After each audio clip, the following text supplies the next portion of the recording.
السلام عليكم ورحمة الله وبركاته. إن الحمد لله نحمده ونستعينه ونستغفره ونستهديه ونعوذ بالله من شرور أنفسنا ومن سيئات أعمالنا. من يهده الله فهو المهتد ومن يضلل فلن تجد له وليا مرشدا. ونصلي ونسلم على سيد الخلق صلاة وسلاما عليك يا سيدي يا رسول الله. اللهم صل عليه في الأولين وصل عليه في الآخرين وصل عليه في كل ملأ وحين. اللهم صل عليه عدد ما عرج بين السماوات والأرض. اللهم صل عليه عدد ما ذكره الذاكرون وغفل عنه الغافلون. أما بعد. Inshallah, brothers and sisters, today I'm going to get a very short and quick snapshot of the biography and life of Imam Al Bukhari, which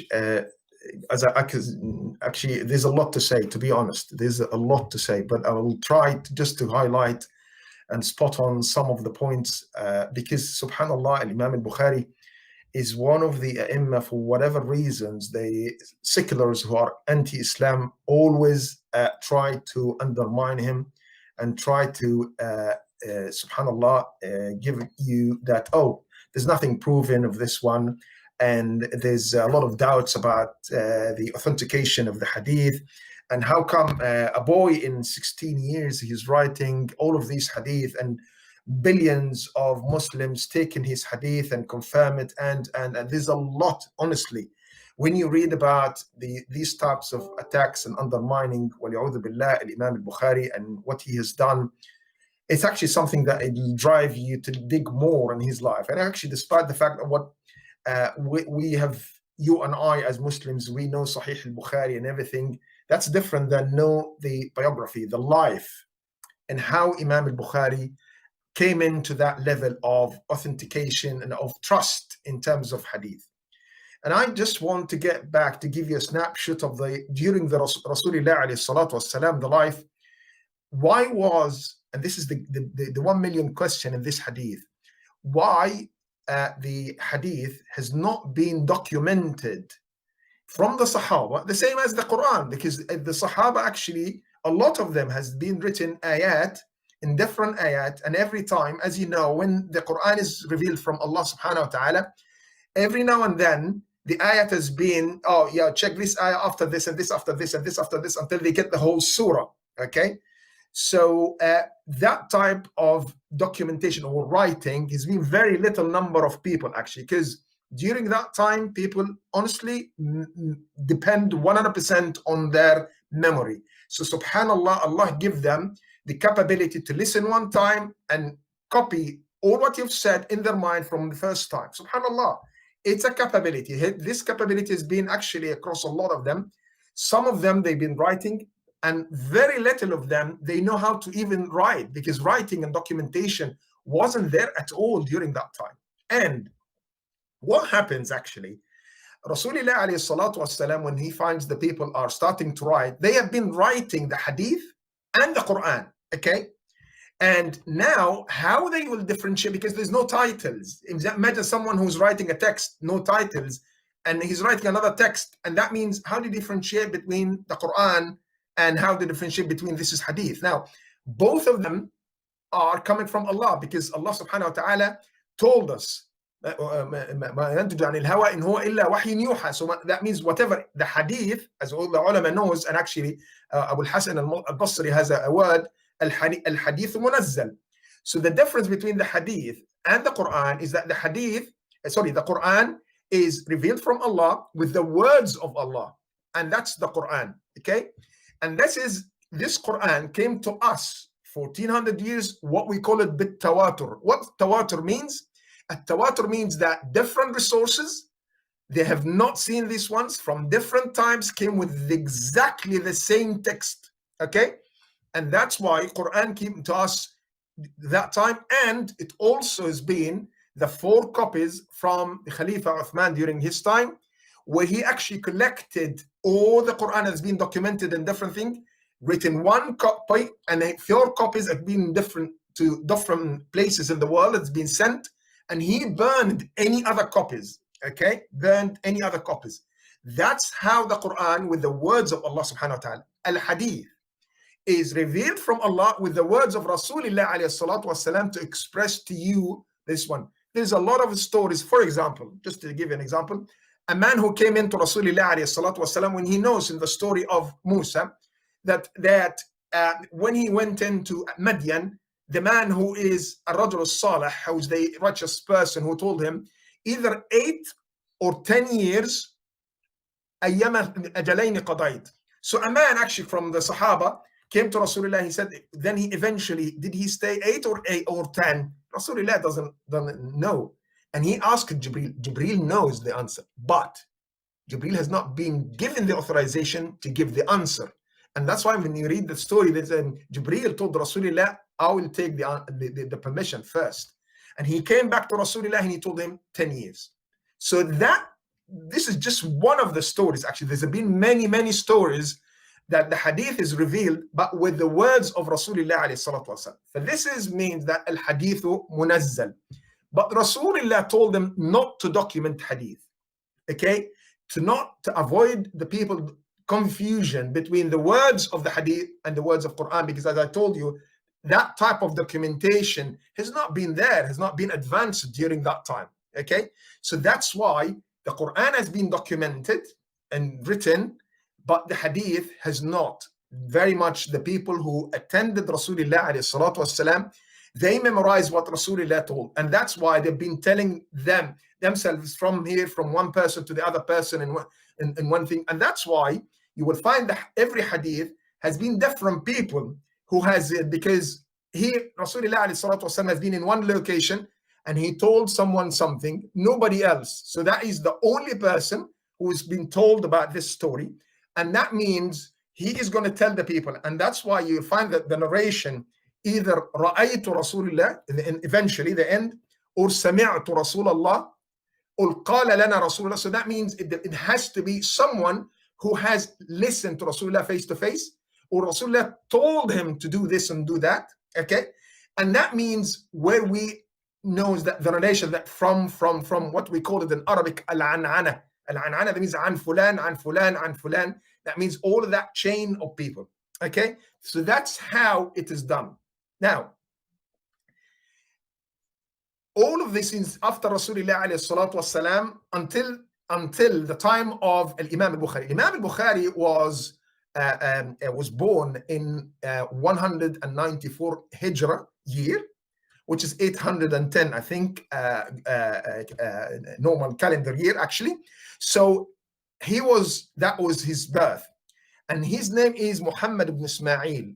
And the end of Bukhari, which is related to Bukhara, where is the city which is a part of Samarkand now, as you know, which is part of Russia or USSR in our time. And subhanallah, and this is a story I want everyone to know about this one. His father died when he was very, very young. So he hasn't seen his father actually, really. So he's an orphan very young. But his father left good money to his wife actually to raise Muhammad ibn Ismail, who is known as Imam Al Bukhari eventually. And the significance here, which is very important thing, his money of the father of Imam Bukhari was absolutely halal. When you read the story about his father, when he was asking, he said, I don't remember that I have a penny that is coming from a haram source. It is that type of word. So you do your best to have your money and your source halal. So if you have a doubt about some money, just spend it. Get rid of this and cleanse your money. And that's why az-zakat tuzakki, yani to cleanse, to cleanse your money. And this is very critical actually point that I want to everyone who's listening to me. This is the father of Imam Muhammad ibn Ismail or Imam Al Bukhari. His mother actually took him when I was young, as usual, and all the children to memorize Quran. So he managed actually to memorize Quran when he was very, very young. So imagine he was born 194, okay? And what happens actually, 7 years after he started to memorize hadith, and that means he's already finished memorizing Quran, 7 years, subhanallah. You see that part. And actually in his life, this is very interesting. He was born, he became actually blind. And his mother has already begged Allah subhanahu wa ta'ala night and day doing dua, asking Allah subhanahu wa ta'ala to make her son can see back to me. And then subhanallah, and then she has a dream, and she dreamt actually of the Prophet Ibrahim, and he told her, your dream has been accepted, and your son will be recovered, and he will be back, and he will see. Subhanallah. And Imam Al Bukhari came in, and he became actually normal person, so no longer blind. So he has his own vision. Not Allah subhanahu wa ta'ala give him, Allah give him huge one. He became basir, that means he can see. That's number one.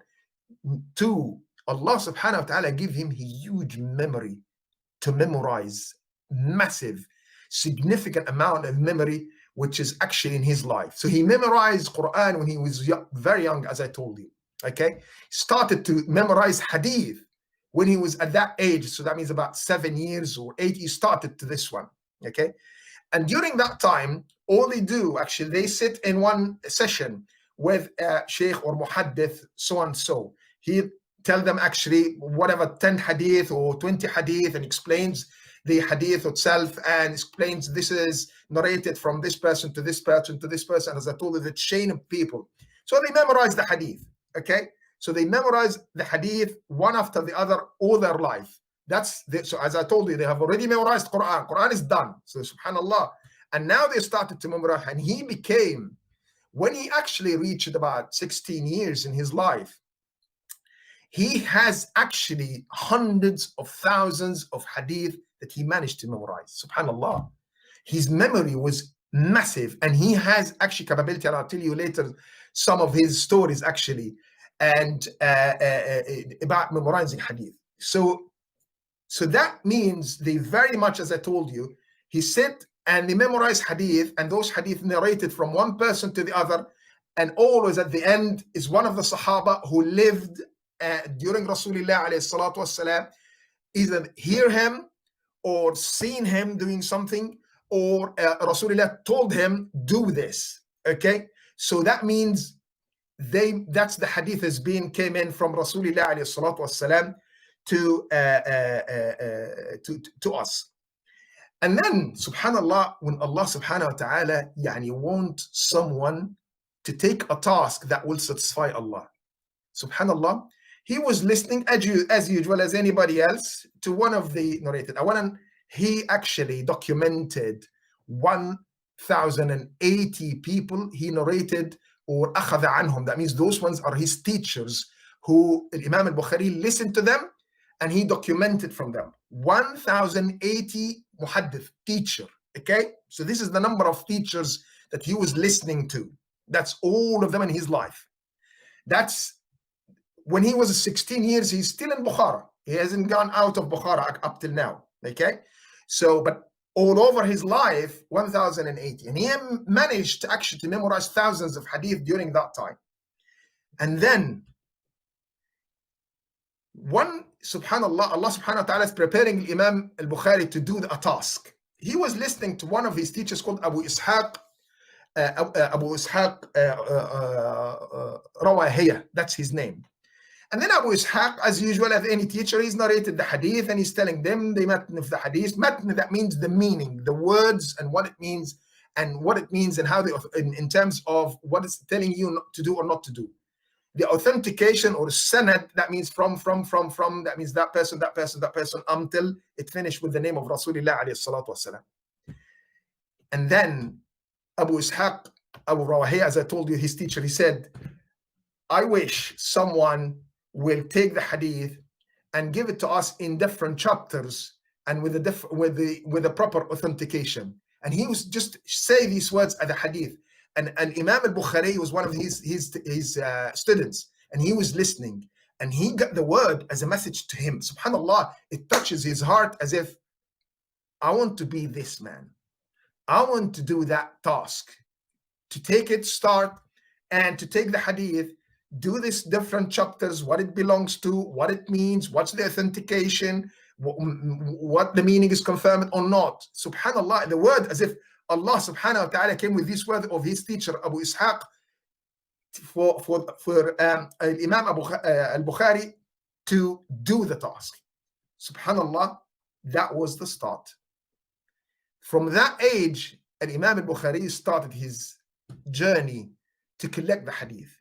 The journey is very long, and subhanallah, it's amazing story. He actually started this one with a journey to do Hajj when he was 16 years. So he traveled with his mother to Mecca. That was the first time, okay? And he stayed in Mecca, it's about 6 years, okay? And he actually went back this one 6 years, and he went back home, but then he didn't stop. And he, after this, when you look at the number of cities that he's going around, subhanallah, very long journey, very long journey. He went from Bukhara to 4 cities in what we call it Iran at this time. During that time, subhanallah, this is about the 200 years, Hijrah years after Rasulullah alayhi salatu wasalam. The number of muhaddithin, the people who memorize the hadith of Rasulullah, and the number of people teaching Quran was massive. And during that time, actually, the tabi'een has still there, it still exists. And Islam has already spread out across east and west, subhanallah, big time. So Islam has spread in that size, which is really big time. So it was like a golden time of the Muslim civilization during that time. So he started his journey because now he wants to collect the hadith, and he wants to do, he memorized a lot, but not classified as in chapters and bab this and bab al-salah, bab al-siyam, and so, which is that classification that you see now in Sahih al-Bukhari. Started the journey. And as I told you, and if you look at how many cities in Iran during that time and how many people he listened to, and then from Iran, he traveled actually to Al-Iraq. He went to Baghdad, and he went to Basra, and he went to this one. And from this one, he traveled to Mecca, to Medina first, and he stayed. And everywhere and every city, he stays, I mean, been 3 to 5 years, actually, every location, to enable him to listen to different scholars, to collect as much as he can from the hadith.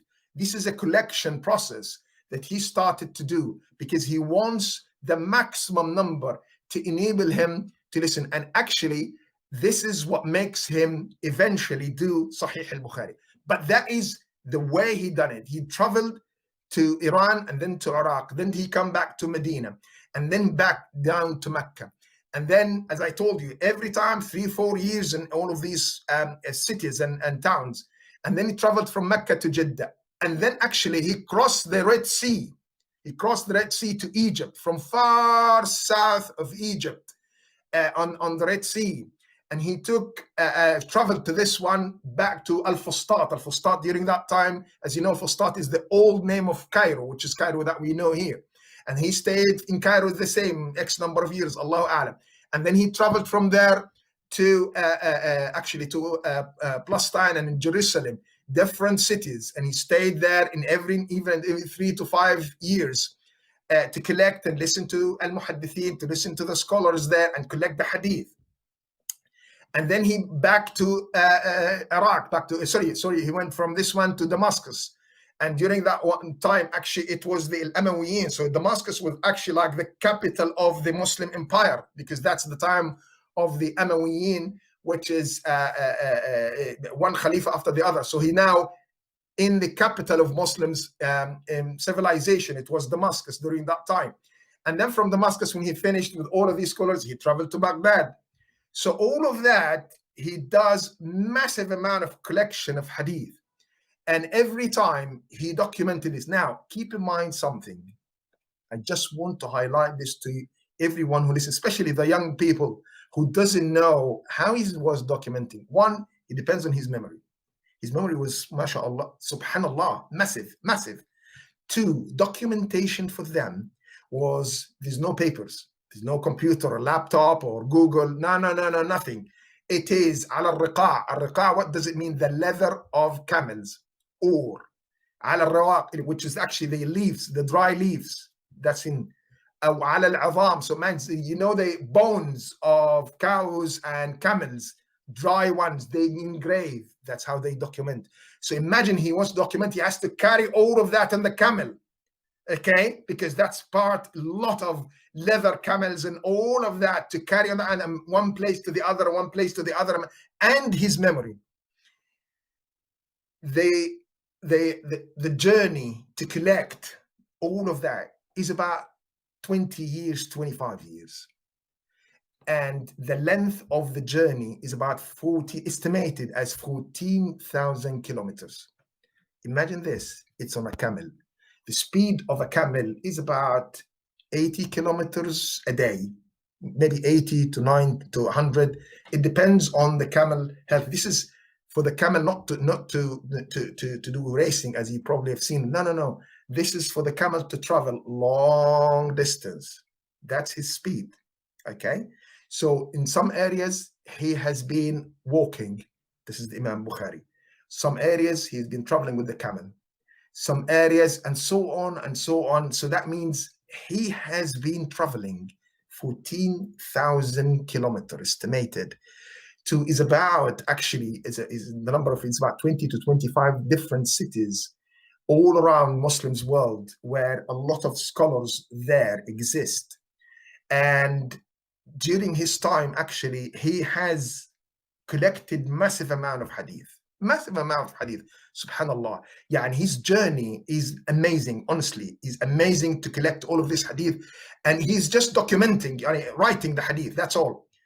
And then starting, you could say, like, I'm going to use my words in terms of like second stage.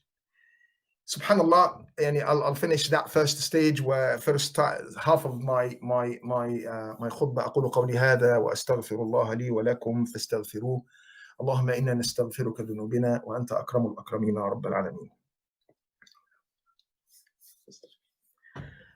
بسم الله الرحمن الرحيم. الحمد لله وكفى والصلاة والسلام على النبي المصطفى النبي اليمين والشمال هي الضالة والطريق الوسطى هي طريقنا طريق لا إله إلا الله محمد رسول الله. والطريق الوسطى هي الجادة عليها ذات الكتاب ومنبر السنة هلك من ادعى وخاب من افترى وهلك أعداؤنا وأعداء الله.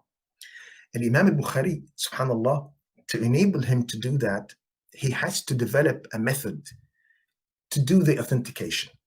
Okay, so as I told you, he just go to someone, and that someone ask him a hadith that I've heard that from that person, that man, I know that you know. I said yes or no or whatever it is. So how can he know that this person is a trusty person or not? Subhanallah, Imam Al Bukhari is one of the scholars who developed a methodology, which is actually a methodology used up till now. For the people who study the hadith now, study the method that the Imam Al Bukhari has used to do the authentication, okay? To differentiate between the two words, the authentication, as-sanad, the meaning, al-matn. There's two things. So every hadith has to have the right authentication in terms of the people who narrated the hadith, and the right matn, meaning the meaning of the hadith is compliant with what Allah said. Nothing is contradicting this one, because otherwise it will not be a hadith. Okay, that means the matn itself, the meaning, the words, and what it's telling you to do or not to do. So he developed each and every one. When you look at any hadith, he said from this person to this person and this person, and in Arabic from an, that means from. Each and every person in this chain, he investigated that person. What's his biography? Was he known as a trustworthy person, yes or no? Okay, so that's to dig into each and every person of the hadith. Was he trusted or not? And subhanallah, because he's an imam who has values, subhanallah, when he's been asked, okay, we have a hadith from an fulan, that means person XYZ. Normally, people said, yes, khudu an, that means, yes, he's sadiq, that means listen to him, take from him, or wada', that means he's writing, liar, he's a kadhib, that means he's writing this one, so that means this one, not trustworthy. SubhanAllah, Imam Al Bukhari, because he has that adab and has that principle. So when they ask him about something who's not a trustworthy, so he said, utruku, that means leave him, that's all. فلما سئل, he was being asked, why do you use the word liar or what? That means he's writing the hadith himself. Why on it say خشيت من الغيبة. I was just avoiding just to backbite him. That's all. So I don't want to backbite him. Even he's a liar. He's known as a liar, but I don't want to say that. Just to truku. That means whatever hadith he's narrated, just to leave it. Just don't take it. Itruku.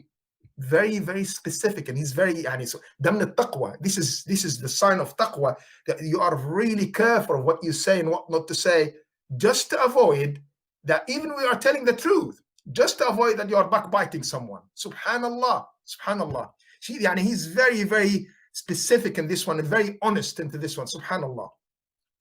So every one of his narration, he has to check his in terms of this one, this person, this person. That's number one in the authentication. You see, look at this one. 2, which is something, he was the only person, Sahih Al Bukhari, he is the only Imam who has done this. Actually, every narration, Imam Muslim, Imam Tirmidhi, and none of them has done the one that I'm going to tell you about, which is called the talaqi. What do I mean by this? That means when someone said from this person to this person, an, what he has said, do these person have ever seen themselves any time or not? That's very difficult.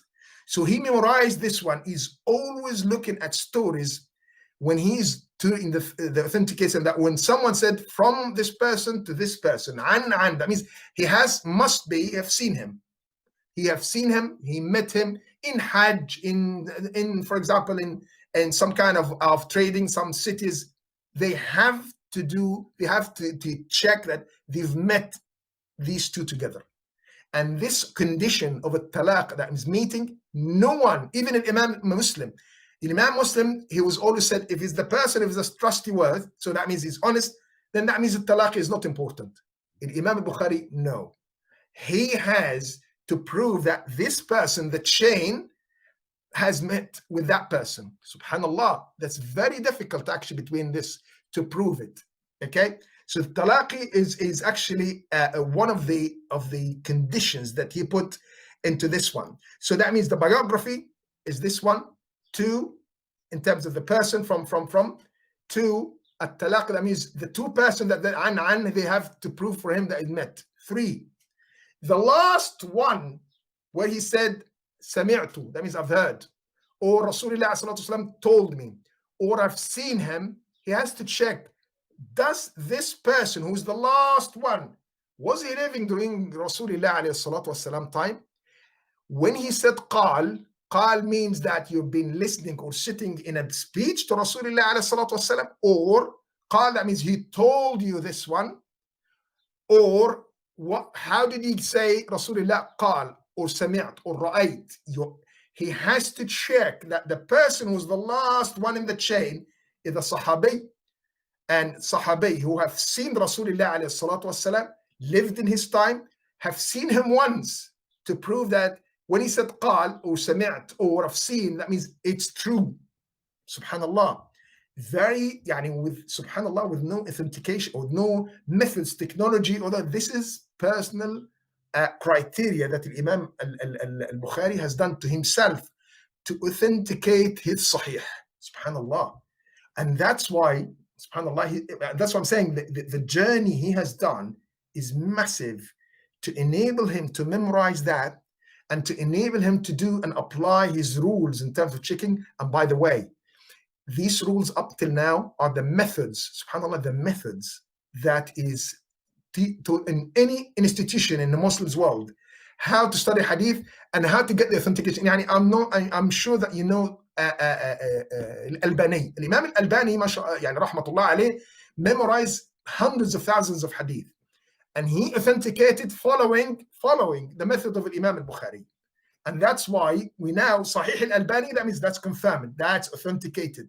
He is just following what Imam Al Bukhari has developed, and just applying these ones one by one in every hadith that Imam Al-Albani have said, yeah, that's confirmed, authenticated.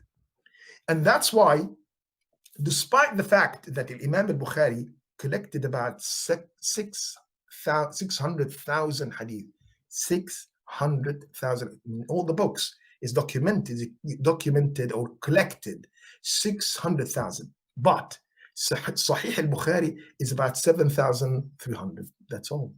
From 600,000. Subhanallah. Because as I told you, he applied very restricted rules. Not only this, he has done something which is nobody else has done. What else he has done? Every time, subhanallah, every time he is finally documenting the hadith in his sahih, he prayed 2 rak'ah. 2 rak'ah. Do not do, yani do wudu, even he is on wudu. No, go and do wudu, pray 2 rak'ah, and ask Allah subhanahu wa ta'ala that Allah, I've done the best I can. I've developed authentication methods. I've done the best I can. And up to my knowledge, this is absolutely perfect, correct, clean, very clean. I've documented each and every one of the narration and everyone. So from my knowledge as Imam Al Bukhari, I've done the best in his salah. And he prayed 2 rak'ah for every hadith that he's doing. So that means if he counted 7,300, you can count how many rak'ah just to document every hadith of his sahih. Just that's all. Subhanallah. Yani he has been very, very specific in terms of documenting his hadith to the nth degree. Well, subhanallah, in his life, he have seen a dream. And the dream that he is sitting with Rasulullah, that's a dream of Imam Al Bukhari. He's sitting with Rasulullah, and actually he's just like moving his hands around the face of Rasulullah, taking all flies or any insects, flying insects or anything like this around Rasulullah. So what does the hadith means actually? Sorry, what does the dream means? So he went to some people who could have that skills of interpretation of the dream. And so subhanallah, the interpretation is very interesting. They said this means that you are removing any lies or anything wrong in the hadith of Rasulullah alayhi salatu wasalam. That was the interpretation of the dream of Imam Al Bukhari. Subhanallah. Subhanallah. So he managed to document his hadith, and all the rest of the hadith actually has been documented, but it's not in Sahih Al Bukhari. Does that? It doesn't mean, by the way, it's wrong. It's just the criteria that he put in Imam Al Bukhari, which is very restricted, is not applicable to this one. So either, for example, hadith, all the people are authentic and are honest, and their biography is very good and everything. And the last person he is living, he have seen Rasulullah, everything. But one of the chain, he did not manage to prove that this person met that person. So from A to B to C. So for example, A and B, I did not find anything that proves that they've met. And that means I'm not going to add it in my Sahih. That's all. Subhanallah. And actually, one of his students, as you know, Imam Muslim is actually one of the students of Imam Al Bukhari. And he has done exactly, he took everything from those ones that not Sahih Al Bukhari, and he's trying to do authentication for them. And he actually, a lot of them is already authenticated because he's just not following that meeting thing from which is the criteria of Imam Al Bukhari. And actually, after he has already documented his Sahih, and when he documented his Sahih, he documented them 3 times. 3 times. Why 3 times? Because every time he was developed, because as I told you, get back to what I've told you, the Imam that he was listening to, Abu Ishaq al-Rahwani, actually, he said, I wish someone who's going to take the hadith, prove the authentication, and classify them in chapters. يعني باب الصلاة, باب الإيمان, and so on. So for example, he can find one hadith that is related to 2 things. And then, so should I make it to that chapter or should I make it to that chapter? And that's why he has written his Sahih 3 times, because every time, no, I should put it this one here. And sometimes some of the people actually, they found that the hadith is replicated.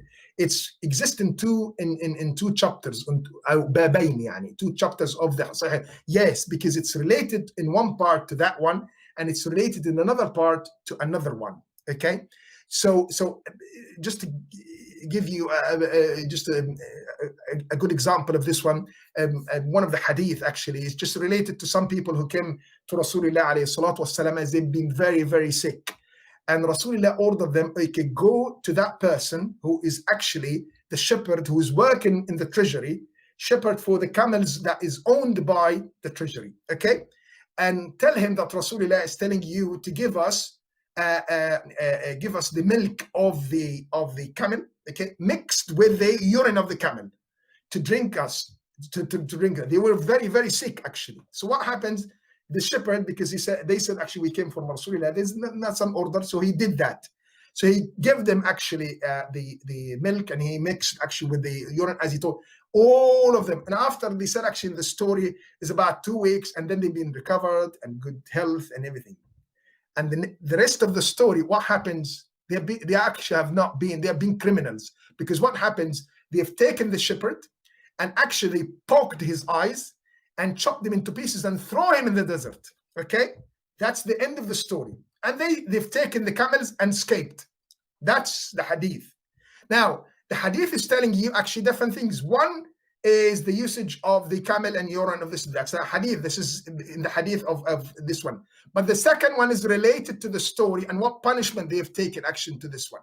That's related to another chapter. Okay, that's al-hudud. So you find that the story itself as a hadith authenticated, but related to 2 things. So which chapter I should put it there? And that is a lot of the hadith is like that, is mixed between related to one here and related, and that's why he 3 times. And subhanallah, يعني في سيرته, the biography of Imam Al Bukhari, he was actually a lot of times wake up from sleeping and then document something quickly.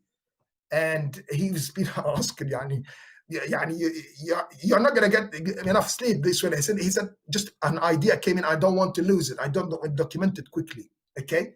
So he lived, dedicated his life to get the authentication of the hadith. And when he actually finally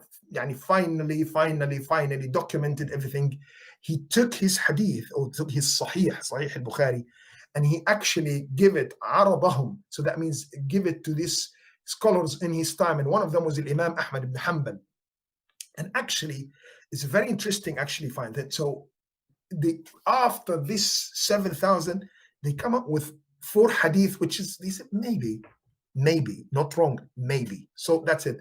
And actually, this hadith even has not been removed from Sahih al-Bukhari, because they've been authenticated through another channel of one of the other hadiths. So that means that's what they came in. But actually, they all of them, they said this is the most right in terms of correct collection of hadith during his time, actually. And we found almost nothing, even with those ones, that very little thing that, maybe that one, that's all, which is nothing. And which has been, as I told you, authenticated or confirmed as correct later on. So even, as I told you, one of them, Ahmad ibn Hanbal, and other scholars as well, have checked and seen the Sahih al-Bukhari. Sahih al-Bukhari since that time was one of the reference, ولذلك العلماء, all scholars agree it is the most correct book after Quran. So Quran is number 1, Sahih al-Bukhari is number 2, subhanallah. Because, as I told you, he's done the best he can in terms of sincerity to collect the best and write hadith as good as he can, And Allah subhanahu wa ta'ala give him tawfiq, give him success eventually. Because when the sincerity is there, and that sincerity is really clean to Allah subhanahu wa ta'ala, Allah will give you success. And this is referred to, and that's what I want to refer to, the first point that I mentioned. When the money is halal, every part of your body is halal. So are we going to be able to do this one, to all of that one? We probably have a challenge. Not only this, actually.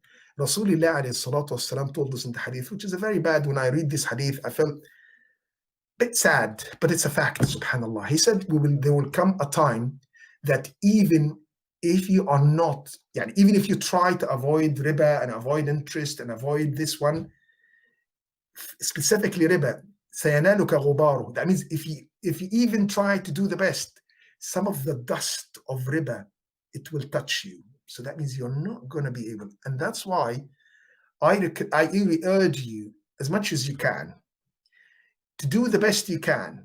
Let's assume that your zakah annually is X. This is my recommendation. Take it or leave it. Up to you. It's my opinion. Increase this one by 10%. Or 5 or 10%, up to you, to enable you, because that's cleansing. So that means even if there is riba, you got rid of the riba. You just cleanse it, okay? as much as you can. So that is, at least if something is there that you don't know, you've done your best. Okay, خلاص, I've done my best, the best I can. And this is personal recommendation, to be honest. Take it or leave it, it's up to you. Nothing, I have no hadith or nothing. This is my recommendation, because in our world today, we cannot avoid it. It's in the banks, it's everywhere you go, everywhere you go. Try to do the best you can and ask Allah to help you. And I know it's a very, very difficult journey, by the way. Very, wallahi, very difficult journey. But try to make it, because Allah subhanahu wa ta'ala will enable blessing in you and blessing in your son and your daughter and your house, everything. Just do your best and Allah will help you in the rest, inshallah, idhnillah. Just to conclude and not make it very, to be honest, I haven't think this, wallahi, there's a lot of things about Imam Bukhari, but I will not be able to do this one. Anyway, so he came back and he was teaching back to Bukhara, where he was there in the masjid. Subhanallah, yani daiman, all of us, we are going to go through ibtila. That no one of us can escape ibtila, tribulation. No one, okay? Whatever you are, whoever you are going to go through tribulation. And that's what happened to Imam Al Bukhari. Well, a lot of people would really envy him, because he's an unbelievably, subhanallah, memory. So they challenged him once in front of the Khalifa. So they got actually 100 people. Okay, listen to this story, 100 people. And they ordered them to get the hadith and mixed a sanad wal matn. What do I mean by this? That means take this hadith, A, and this is from person A to B to X and Y and Z. Put that A to B, X and Y and Z to another hadith, okay? And take that one to that one, okay? So mix the matn and the sanad, mix them. 100 hadith. And they get him to challenge him in front of the Khalifa. And they told him, we want you to answer these ones. So the first one is telling him, do you know this hadith? And the answer was, no, I don't know. The Imam Al Bukhari said, no. So 100 hadith. And everyone said, la a'lam. That means, I don't know. I haven't heard that hadith. So the people started saying, what about you? You're telling us that you know authentication and you know this and you know that and you know this. How can you do that? And then he told him, no, what I know is the following. And then he, imagine this is 100 hadith.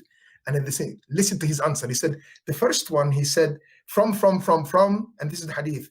That's from. Actually, it was number 8 who said this one. That's for this hadith. And his hadith, actually, that he mentioned is from number 3. So that sanad from those people is from number 7. And number 7 is number 20. And unbelievable.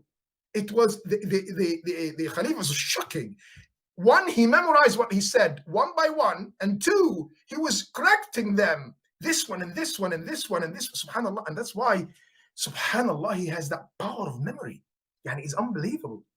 Allah subhanahu wa ta'ala give him this blessing, is unbelievable blessing. And he managed to correct the 100 hadith, subhanallah, one after the other. And they were shocked. And he gave them exactly the right one with the right authentication of the right, subhanallah. That's it.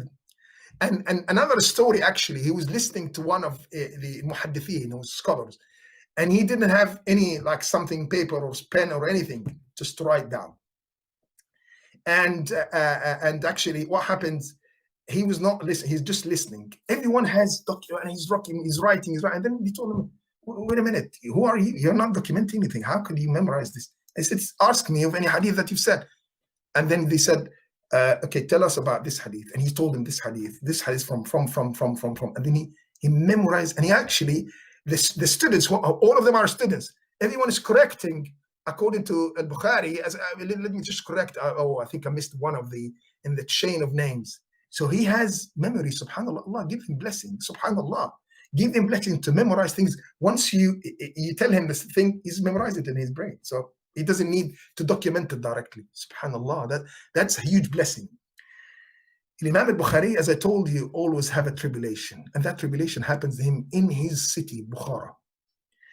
He was the imam in the masjid and everyone comes to him. The city of the governor, or al-wali, during that time, called Ahmed, I don't remember his second name, asked him, after you finish, come and give us a dars, and listen to you in the hadith, to me and my family. So Imam Bukhari told him, no, if you want to learn, you come to me, hadith. He said, Kalam Rasulullah, the words of Rasulullah doesn't go to anyone. You come in to learn, not me to go to you. And the governor of this wali didn't like his words. Didn't like it. How come you actually stopping the governor? I'm the governor. Everyone is obeying my orders. So how can... And Imam Al Bukhari did not go to him at all. And he told me, if you want to learn, you come in with your family, with your children, like anybody else in my session in this one. And he started to give him hard time. So he left Bukhara, subhanallah. And not only this, he's trying actually make a lot of bad things, again, tricks against Imam Al Bukhari, and he forced him to leave Bukhara. And he went out of Bukhara. And actually, what happens when he did that, Imam Al Bukhari did dua upon these people, against them.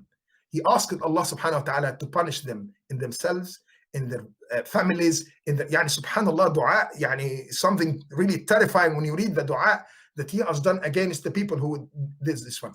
And he left. And actually, this wali has been after him even when he left. Subhanallah. Even he did daqat nafs, and he's been really distressed actually because of this one. He asked Allah subhanahu wa ta'ala, if I've done something wrong, for Allah subhanahu wa ta'ala, he has asked to Allah to forgive him. And if it's my days is finished, Allah take me for death. This is one of the things that Rasulullah taught us. When things are going wrong extremely, especially those people who are very old, dua, don't ask Allah to die. No. Ask Allah, Allahumma ahyina ma kanat al-hayata khayran lana. That means, Allah, make us living in this life as long as life is good for us. Wa amitna ma kana al-mawtu khayran lana. That means, take our souls as long as death is better for us. So he's done that hadith, and that subhanahu wa ta'ala led to him to die. But then after his death, what happens? After his death, al-Khalifa, during his time, have heard the story and what that wali, what that governor has, and he actually punished him. One of the worst punishment. أخذه على إتان. Subhanallah, during that time, على إتان. الإتان is the female of a donkey, and he took him actually, as we said, actually, so his face is backwards, so he's not normally as if he is on the face, no, backwards. And he ordered people to put black paint on his face, لطخ وجهه بالسواد, and he took him actually to humiliate the wali, to humiliate the governor, all around Bukhara, everywhere. This is the man who actually gave Imam Al Bukhari a hard time, and he punished him, and put him behind bars. And it was, subhanallah, this is dua Imam Al Bukhari, dua upon him, subhanallah. Dua as-salihin maqbool. As you know, the righteous people, when they do dua, Allah subhanahu wa ta'ala take their dua. And he's been punished severely, this one who actually give Imam Al Bukhari a hard time.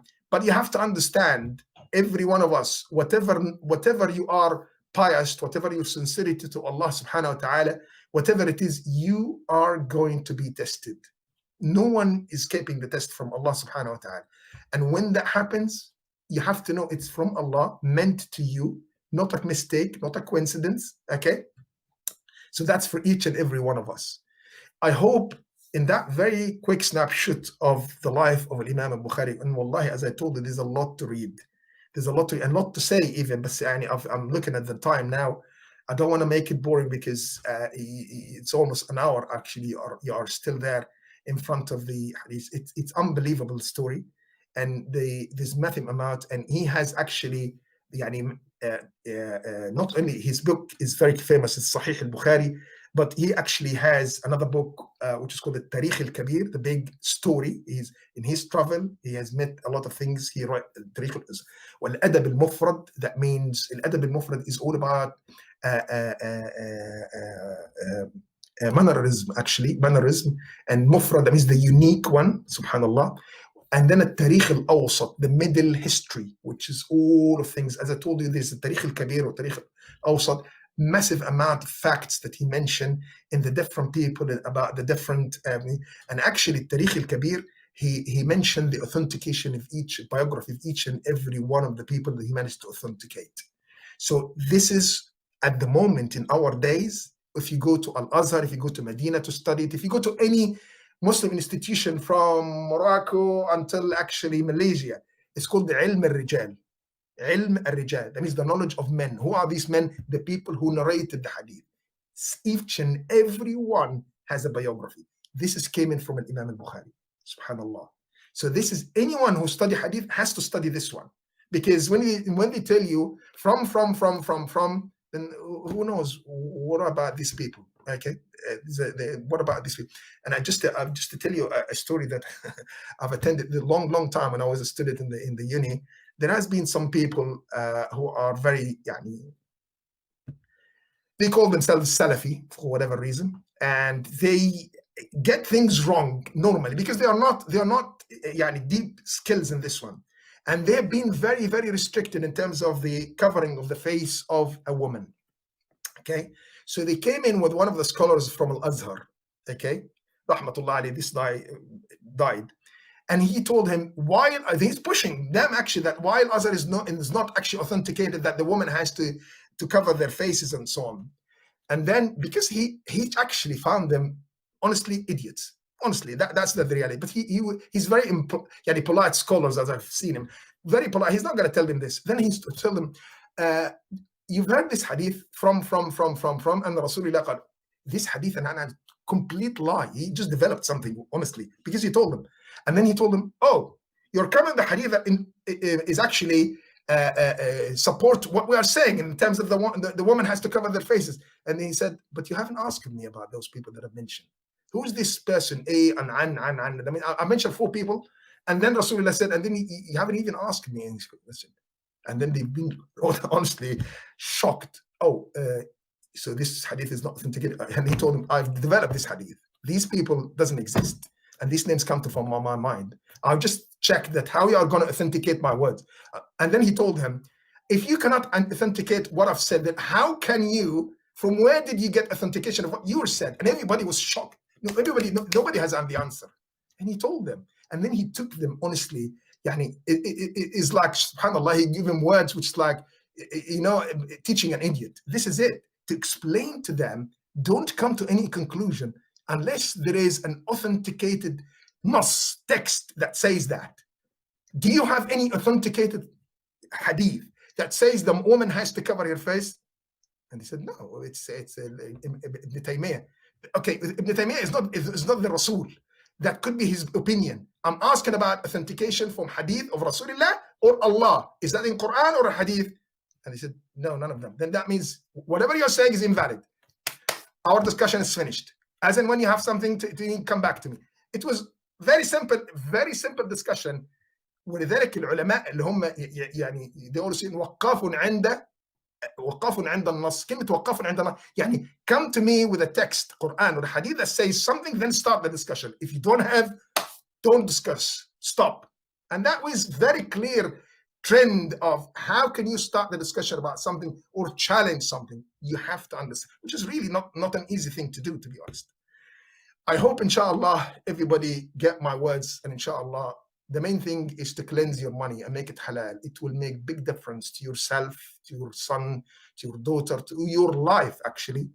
2, I hope you read the hadith, understand the authentication and understand the matn, and take it from there and try as much as you can. When the hadith is authenticated properly, spread it and give it to everyone, because that's a thawab, inshallah.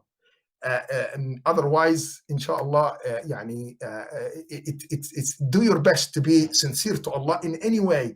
Even if you've done a mistake, Allah knows that you did not mean to do the mistake. Be honest and this is integrity, because sincerity with Allah will make big difference in a lot of things.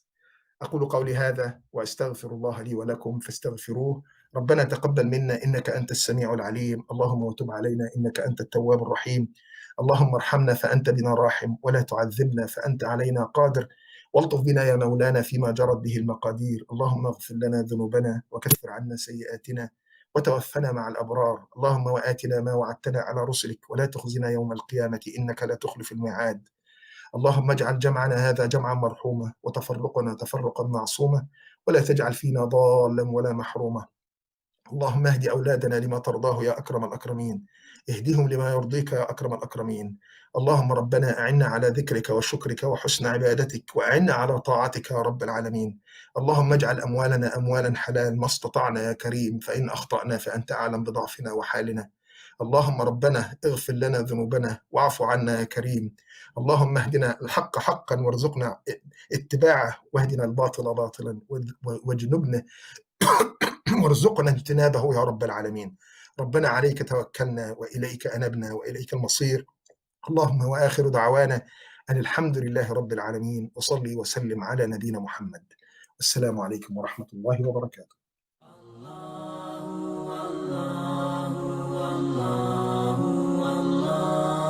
الله